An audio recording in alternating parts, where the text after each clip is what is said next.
Thank you so much, Zoltan, and we are about to enter the stage, but first some idol photographing, I assume. Thank you, guys. See you soon at the drinks. And I can be in the middle, thank you. So please surround me. Okay, so the last session prior to our drinks. I know that your main interest at this hour of the day may be the drinks, but we will be there soon. You have a better position than me because I am surrounded by lawyers. That's not an ideal situation, but that's the way it is for me now. So please help me surviving this. To my right, we have Antti Koivula.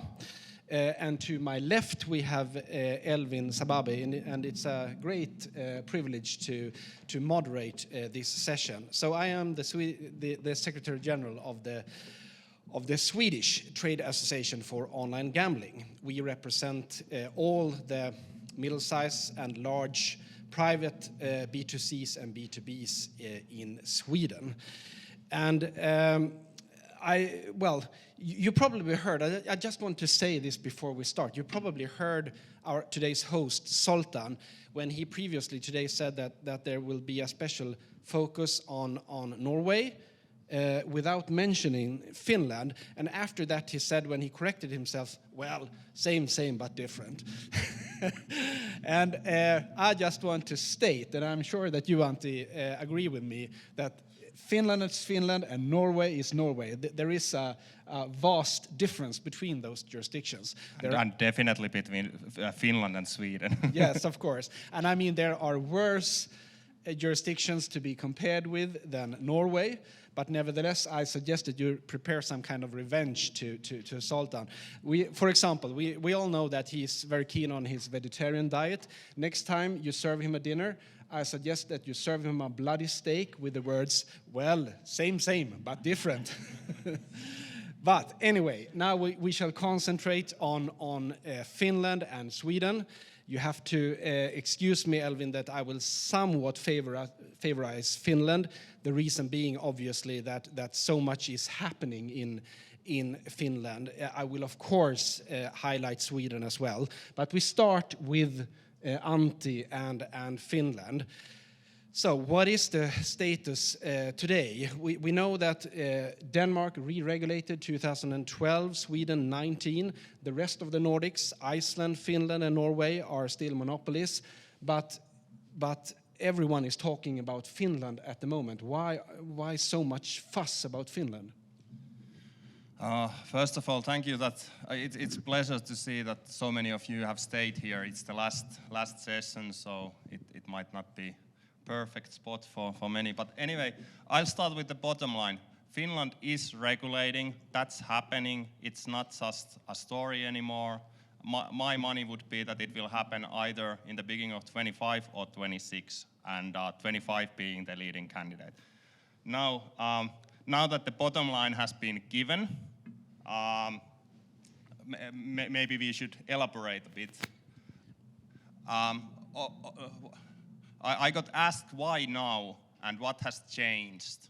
Well, the ball started rolling basically during last autumn when Veikkaus, the monopoly gambling operator in Finland, their CEO stated in the interim report that if the current trend that with which Veikkaus was rapidly losing market share, if it cannot be stopped, Finland should consider other options, basically stating that Finland should look for a licensing model. Just few weeks later, the number 2 guy in Veikkaus, Vice President Veli-Pekka Nummikoski, stated the same thing in with much more clearer words. He was basically saying directly that Finland should consider, other options as well. And this started the process. Obviously, as Veikkaus has been and still is the monopoly operator in Finland, what they say has really a lot of weight. The decision makers, the politicians, they have used to listen really carefully what Veikkaus wishes for. And now Veikkaus started to emphasize that, we are not doing that well. We should consider other options. Why Veikkaus came out with their statements? There are a few reasons. The main reason being in the numbers. The past few years have been really rough for Veikkaus. If you look at number-wise, Finland used to have 3 gambling companies, each having a monopoly in their own sector, and they merged in the beginning of 2017. Back then, those companies' gross gaming revenue used to be 1.8 billion. Now that has decreased to 1.1 barely. So there has been quite a huge decrease. And most of that decrease happened during COVID pandemic, during the worst years. And obviously quite a few competitors struggled as well. Quite a few other operators struggled. But the difference being here that the competition was able to revive. Veikkaus hasn't been able to reach the pre-COVID numbers anymore. And now that Finland introduced a new law which entered into force in the beginning of 2022, it included several responsible gambling mechanisms which will make the life even harder for Veikkaus. So it's not expected that Veikkaus gross gaming revenue will ever revive on the pre-pandemic level. So that was the basic reason. During the COVID pandemic, the Finnish iGaming market decreased as well. But the thing is now it has started to rise towards the pre-pandemic level. We are not quite there yet, but all the increase is going offshore. And so that's basically the reason. Veikkaus isn't competitive enough when it comes to online casino games, when it comes to online sports betting. Now, obviously, there were other reasons as well, but they all link to numbers.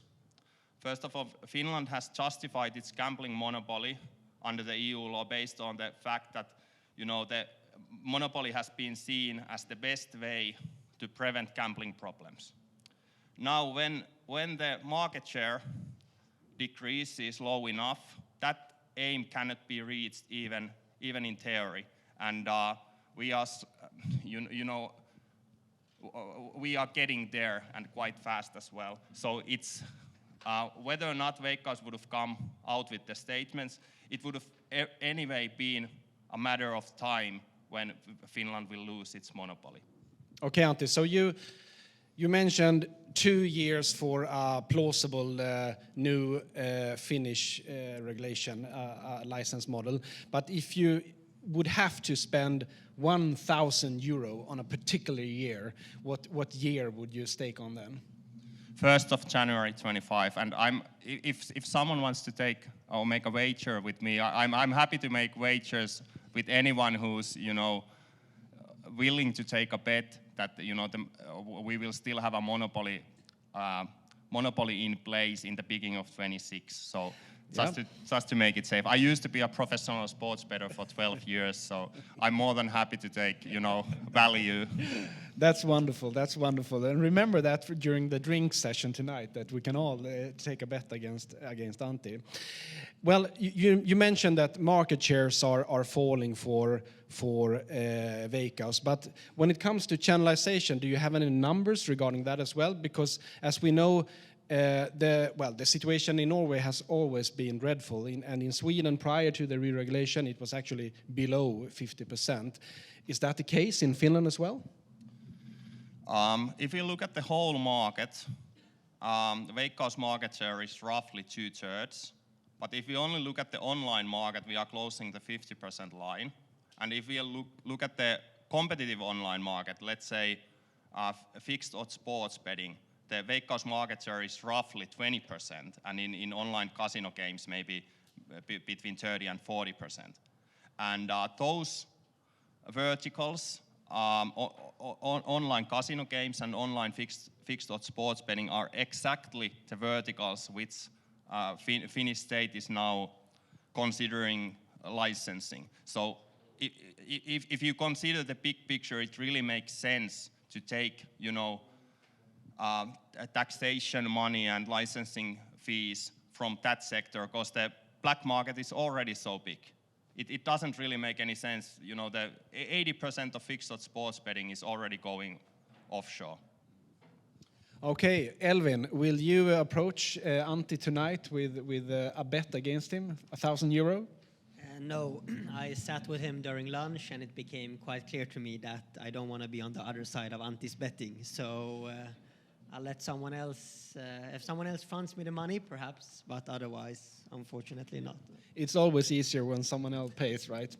Perhaps you are slightly, and that goes with me as well, slightly sad about the fact that people do not care as much about Sweden any longer in the Nordics compared to Finland, but things may change. But things are actually happening in Sweden as well, aren't they? Can you mention what is going on in Sweden at the moment? Yeah, so even if Sweden might not be as exciting as Finland, there are still a movement on the Swedish market, and especially the primary thing is the Swedish B2B license that has been introduced, and applications opened 1st of March 2023, and we have already had some clients that have received their licenses, and it is quite clear that the SJ is working on it on a as-is basis. So I think that for those of you who don't know about the Swedish B2B license, initially it was set to be a license that would cover any entity that did anything within the license scope. And this received a huge backlash from the industry, because some suppliers had 30 entities doing some small part in the supply chain. Then 1 week before they opened the applications, they introduced a soft umbrella permit, basically saying that whoever has the control and influence should apply. And they introduced some guidelines as well. However, the guidelines were maybe not as clear as we would have had hoped. So we are currently assisting clients, and I think the SJ themselves are in the process of trying to determine where they should draw the line. So that is what's keeping us busy. Hopefully I won't be too late to the drinks, but yeah, that's what's happening in Sweden. But Elvin, if I met you in the elevator and I asked for advice, me being a B2B company interested in operating in Sweden, I assume your first advice would be, yes, come to Nordic Gambling and pay expensive invoices for our services. Okay, fine. But if you would give me the second best advice in a 30-second pitch in the elevator for me as a B2B company interested in a permit in Sweden, what would that be? Well, I would frame it as, first and foremost, I would frame it as it's quite cheap advice from us. It's a very good service, so you're definitely getting what you're paying for. But if I were to give you a 30-second pitch, it would be to clearly outline and put your services and the control of the gambling software in one entity, and make sure that that entity is situated within the EU or the EAA region. If you do that, the application is very straightforward, and we could probably get it done within a week. And after a quick review from us, the SJ should not have any comments. So, yeah. So that advice was for free. Thanks. For free, Yeah. you're welcome. All right. I will send the invoice afterwards. Thank you. Antti, my understanding of Finland compared to my own jurisdiction, Sweden, is that when the Finnish people have kind of decided upon something, they are quite stubborn, and they collectively agree upon that target. Is that the same case when it comes to re-regulating the gambling market? I know, for instance, that you will have a general election this spring, right? Could that possibly change the attitude towards a re-regulation? Well, I guess it's impossible to reach a 100% agreement in a matter like this. It's true we have elections. I actually already gave my vote in pre-elections, and the elections are happening now or the upcoming weekend. The main political parties, or basically all parliamentary parties, have already reached a wide political consensus that licensing regime, including online sports betting and online casino games, is the direction in which Finland should head. There's only one minor party with roughly, if I can recall, 4% support in the polls, which is still stubbornly supporting the monopoly system. But basically, all the other parties are either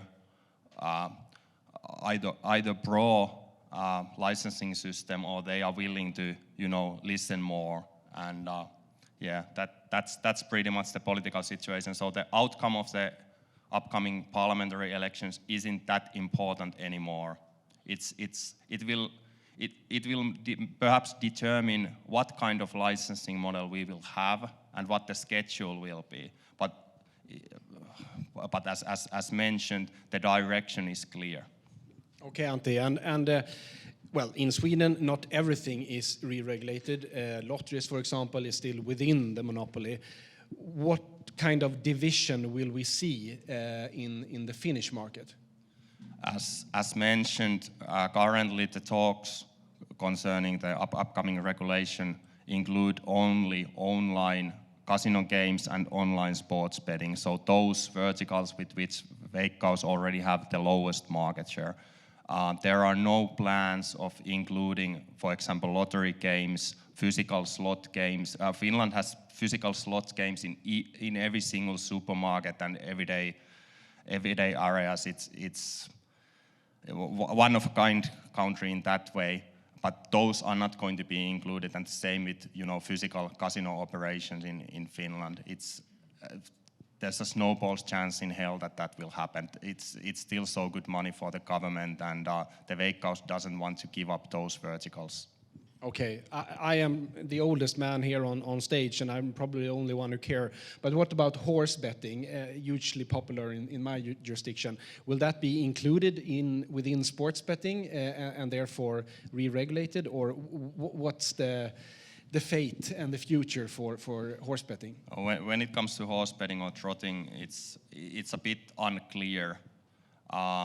If I would have to, make a wager, I would say that it's gonna be hard to draw the distinction between, if you exclude horse betting from the betting per se, there's definitely gonna be some difficulties, and I would put my money on that, horse betting will be included in the licensing regime. But this is quite unclear, to be honest. So I'm not gonna take any wagers on that. But if someone would point a gun on my head and I would have to choose, that would be, my prediction. What happened to the brave Antti? I only take bets when I have value, when I have enough information to consider the probabilities, precisely enough. Okay, wise. I'm not a gambler. Right. Yeah. Anyway, Elvin, you talked about the coming B2B permit system. It has the reason why it is introduced in the first place is that Sweden still has a channelization issue. So the only reason for introducing that system is that Sweden wants to increase its rather low channelization. The channelization is much better compared to prior to the re-regulation, but I think that you and I can agree upon that it is not good enough. I want to, however, get some free advice on another topic, namely AML-related issues. The SGA, the Swedish Gambling Authority, they have been very active on this arena, and we also know that the EU Commission, the Swedish government, governments in other jurisdictions, etc., are increasing the interest and the way that they focus on AML-related topics. And recently, 3 license holders in Sweden were found guilty of violating AML-related measures, and at least in one case, the violation was interpreted as so large that they questioned whether that operator should be allowed to keep the license or not. So, some free advice, please, to me and to operators that are interested in not having AML-related problems in Sweden and probably elsewhere, since most jurisdictions are increasingly focusing on this issue. Elvin. Yes, so that's totally correct. The SJ issued three quite hefty fines to 3 different operators due to AML violations. And even if it is a lawyer's worst nightmare to give free advice, I will give you some general advice about the Swedish market and why I think there might be some disruption here between operators that are maybe not from Sweden originally and how the authority views AML. In Sweden, most information is public. So if I want to know how much Gustav makes, I can, with 2 clicks, find out how much he taxed for 2022. And that is something that is a game changer when it comes to AML. Because if you know how much someone makes, it's quite easy to argue that you should implement certain measures and restrictions if there is a disconnection between how much they make and how much they gamble. And besides the fact that we have this information available and the Swedish Gambling Authority expects license holders to actively go and collect it, the Swedish Gambling Authority also wants operators to do it at quite low thresholds. And this causes, of course, administrative burdens for operators because they have to collect taxable income from most of their players. However, if they do, and they don't then implement what the SJ considers are sufficient thresholds, that's where we see the big disconnections happen, and that's also the reason why these operators were fined, because if you have that information, you should implement measures accordingly. And that is something that either is forgotten that this tool is available, or the information is just collected but not used properly. So that's what we have seen, and that is the result. And just to highlight, if there are any operators here, that the SJ is actively working with AML, and it's a prioritized area for them. So these operators are not the only ones that will be subject to scrutiny, and they have, during their last meeting as well, which was 2 weeks ago, highlighted that they will keep working actively with AML questions. Okay, thanks, Elvin. We are close to ending this, but if there is a question from the audience, we are, of course, super interested in listening to that question. And I think we have one from Mr. Joe Evans. Polish expert. Yeah, my question's about Poland. No, it's about Sweden, actually, not about Finland. You mentioned that the primary function of the B2B licenses, or at least one of the primary functions, is to try and restrict the grey market, reduce by prohibiting the license holders from offering their services to the grey market. So my question is, do you think that will work? It's sort of a 2-part question. One, do you think the SGA is actually going to enforce against companies that it finds are supplying into the grey market? And 2, how easy will it be? This is more a question for Elvin. How easy will it be for a company that perhaps has another version of itself in Malta or whatever to supply the stuff it's supplying to the Swedish market through that entity, and therefore still comply with the law? Elvin? Yeah, thank you. So the honest answer is, regarding your second question, that it will unfortunately, in my opinion, be quite easy to circumvent the goal, the purpose with the B2B license, which is to stop providing unlicensed operators And that also, I would say, answers your first question, right? So I'm not as positive as I used to be, and maybe Gustav disagrees here, but I think that the new setup makes it quite easy for suppliers to circumvent the channelization goal, unfortunately. Right. No, unfortunately I agree with you, Elvin, on that. Any other questions? Yes, and hang on for a second, and you will get the microphone as well.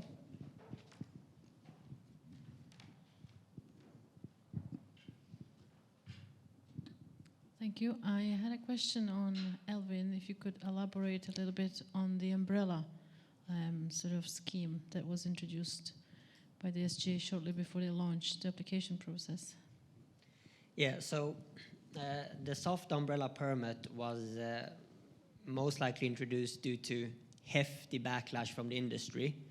And what the SGA did was they had a B2B meeting in December 2022 where they said that every entity that either supplies, manufactures, modifies, or basically touches gambling software needs to hold a B2B license. And this became, at least for some of our clients, quite ridiculous because it could be up to 30 entities that did that. So after receiving a lot of feedback and a lot of angry feedback, I would say, they did what they could and they made up this soft umbrella permit. And the guidance they provided was that the one that has control over the manufacturing, or the one that is, if you're a supplier, obviously you supply. So if you're an aggregator, you need to hold a license. But when it comes specifically to manufacturing of gambling software, the one that has control over the manufacturing process is the one that needs to apply. So if all of us three are three entities conducting gambling software, but I am the one that tells Gustav and Antti what they should do, and then I finalize the product, I am the one that needs to apply. So that's how they set it up. They put emphasis on the control part. Thank you so much for clearing that out, Elvin. Any additional questions? Yes. You should be happy about questions, Zoltan. Not. I have a question about the B2B license as well. So, for example, if the supplier supplies the games to aggregator, is it mandatory for the aggregator to basically resupply only the licensed suppliers, or if the aggregator holds the B2B license, those let's say suppliers he resupplies doesn't need to be licenses? So if you are manufacturing and then supplying to an aggregator, both you and the aggregator needs to have a license. And however, if that aggregator then provides it to, let's say, an unregulated entity, that aggregator will be held responsible because they may only provide it to Swedish B2C licensed operators. But, okay, let's stop there. Yeah, I mean, Elvin says, let's stop there. And this is the dangerous thing about listening to lawyers, because it's like the same thing with drugs. The first ones are for free, and then they send you hefty invoices to receive the good stuff. The invoices are payable in drinks as well. Wonderful. Thanks a lot, Elvin. If there are no additional questions, I would like to ask Antti the very final question, namely regarding, of course, the coming gambling regulation in Finland. And my question is it worth the effort? Is the value of the Finnish market worth the effort? If I am an operator asking myself, should I enter the Finnish market? What's in it for me then? Well, if you look at the numbers, Finland has roughly 5.5 million inhabitants, from which some 4 million are, overage or, able to gamble.